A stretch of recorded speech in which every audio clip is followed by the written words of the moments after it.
Brought you by Meghdoot herbal. मुझे diabetes है। मेघदूत मधुशून्य ये हाई ब्लड शुगर और ब्लड प्रेशर को कंट्रोल तो करता ही है, साथ में ये मुझे काफी एनर्जेटिक रखता है। मेघदूत मधुशून्य खाओ, फिट एंड फाइन हेल्थ बना। और श्रद्धेय चौधरी चरण सिंह जी के शिष्य होने का उसने आखिरी दम तक अपने उनका अनुसरण करके उसको निभाया। यहाँ जो भी व्यवस्थाएं हैं वो स्वयं सेवी समूह के द्वारा है या इनके अनुयायियों द्वारा है। सरकार का इसमें कोई योगदान नहीं है। जो इनके बीमार होने के बाद इनके खिलाफ सरकार ने कार्रवाई करने का प्रयास किया और जो इन्होंने अपना आखिरी वक्तव्य दिया उस एक एक शब्द का अनुसरण किसान कौम करेगी। कोई ऐसा नेता नज़र नहीं आ रहा जो किसान कौम के साथ खड़ा हो और किसान कौम की आवाज़ को बुलंद करे। प्रोटोकॉल के हिसाब से जो सुविधाएं मिलनी चाहिए थी, आज जो मान सम्मान मिलना चाहिए था गवर्नमेंट की तरफ से। इस समय आप तस्वीरें देख रहे हैं जब सत्यपाल मलिक साहब को आखिरी विदाई दी जा रही थी और इस समय मेरे साथ हैं ऑल इंडिया जाट महासभा की महिला प्रधान। आपका नाम? Renu Daljeet Singh. I am Thakran from, मैं यहाँ से हूँ, नानू खोड़ से हूँ और मेरी शादी हिसार डाबड़ा गांव में हो रखी है। तो मलिक साहब आज हम सबको इस दुनिया को अलविदा कह के जा रहे हैं, ये किस तरह की प्रतिक्रिया आपकी? देखिए जी, मैं इन्हें जानती हूँ पिछले 77 से और हमारा भाई परिवार जैसा हमारा वो था संबंध और हमारे लिए एक प्रेरणा के स्रोत रहे हैं और इनका हम बहुत ही नज़दीकी से हम इनको राजनीति में देख रहे हैं। ये किसान के लिए तो बहुत ही अपने सबसे ऊपर प्रथम रखते थे किसान समाज को और वो तो आप सब ने देखा भी होगा कि मौके पर कभी भी उनका तो डीएनए इन चीज़ों से कभी घबराया नहीं और निडर होकर, और इनसे तो सबको प्रेरणा लेनी चाहिए कि किसान के लिए ये इतना निडर होके, इतना खुलकर और उनके लिए बोलते रहे और उनको सपोर्ट करते रहे, ये बहुत बड़ी चीज़ है। हाँ जी।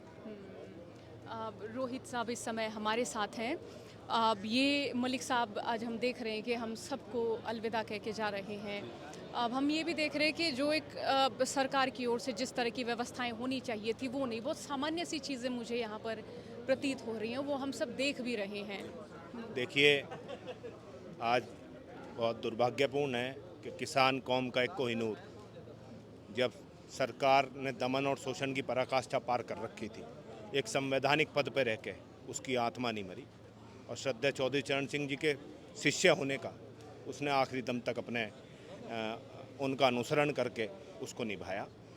उन्हें भाव विभोर श्रद्धांजलि है और ये शर्मनाक है कि इस राज्यपाल जैसे संवैधानिक पद पर रहने के बाद जो उनके प्रोटोकॉल्स सरकार को फॉलो करने चाहिए वो किसान कौम देख रही है। आज हो सकता है कि वो सत्ता के मदमस्त होकर कुछ करें, लेकिन कल को किसान इसका जवाब देगा।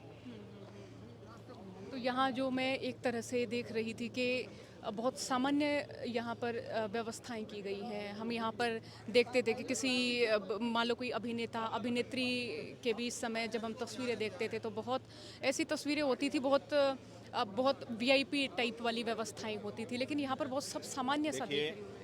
यहाँ जो भी व्यवस्थाएं हैं वो स्वयं सेवी समूह के द्वारा है या इनके अनुयायियों द्वारा है।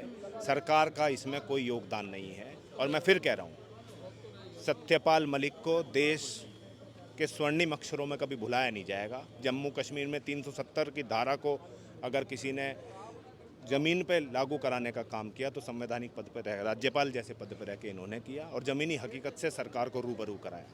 और जो सवाल हैं, जो इनके बीमार होने के बाद इनके खिलाफ सरकार ने कार्रवाई करने का प्रयास किया और जो इन्होंने अपना आखिरी वक्तव्य दिया उस एक एक शब्द का अनुसरण किसान कौम करेगी।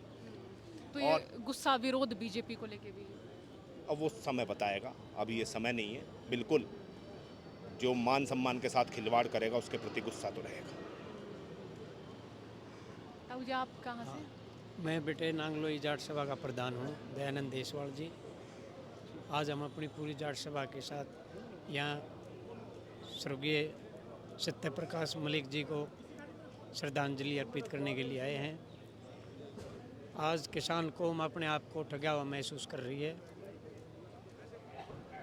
हर टाइम में सत्यपाल मलिक जी किसान कौम के साथ खड़े रहे, उनकी आवाज़ को बुलंद किया। सरकार को हमेशा चताया कि किसान कौम के बिना इस देश की अर्थव्यवस्था ठीक नहीं हो सकती, देश खुशहाल नहीं हो सकता जब तक किसान खुशहाल नहीं होगा। ये आज आखिरी नेता थे किसानों के।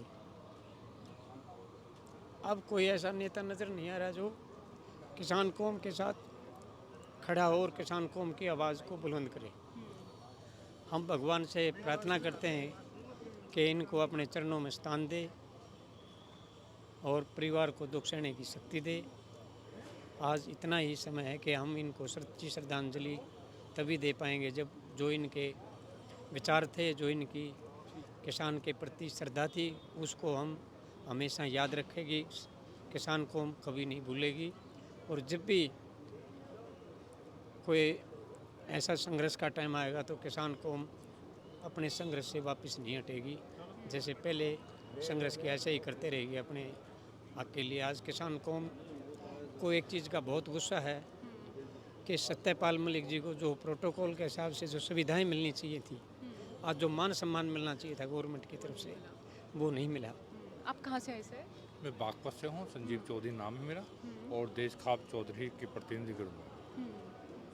डॉक्टर सतपाल जी बागपत जिले से संबंध का रहा, गाँव हिसाब मलिक गोद से हैं और शुरुआत से इनका राजनीतिक जीवन रहा। मेरठ कॉलेज मेरठ से प्रेसिडेंट बने, उसके बाद में बागपत से ये विधायक बने, अलीगढ़ से एमपी बने, राज्यसभा में भी गए, गवर्नर बने, परंतु हमेशा किसान के लिए बोलते रहे, ग्रामीण क्षेत्र के लिए बोलते रहे, अपनी जो परंपराएं खाप पंचायत के इनके बारे में बोलते रहे। तो जिस तरह हुआ इनके साथ पिछले सरकारों में, सरकार जो थी है अब वर्तमान में, जो किसान हित में जिस तरह बोले और जिस तरह इनका अपमान आज की व्यवस्था आप देख रहे हो, तो ये किसान का अपमान है। इस तरह जो इनका सम्मान होना चाहिए था, जो गवर्नर है, ये सम्मान नहीं दिखाई दे रहा मुझे यहाँ पे सरकार के द्वारा। तो ये मैं तो यही है कि यहाँ पे भगवान इनकी आत्मा को, तो इनकी आत्मा को अपनी शांति दे। और इस निश्चित है कि एक किसान नेता खुआ है किसान बिरादरी ने, और भविष्य में इस तरह का किसान नेता फिर मिलेगा बिरादरी को, किसान बिरादरी को बड़ा मुश्किल लगता है।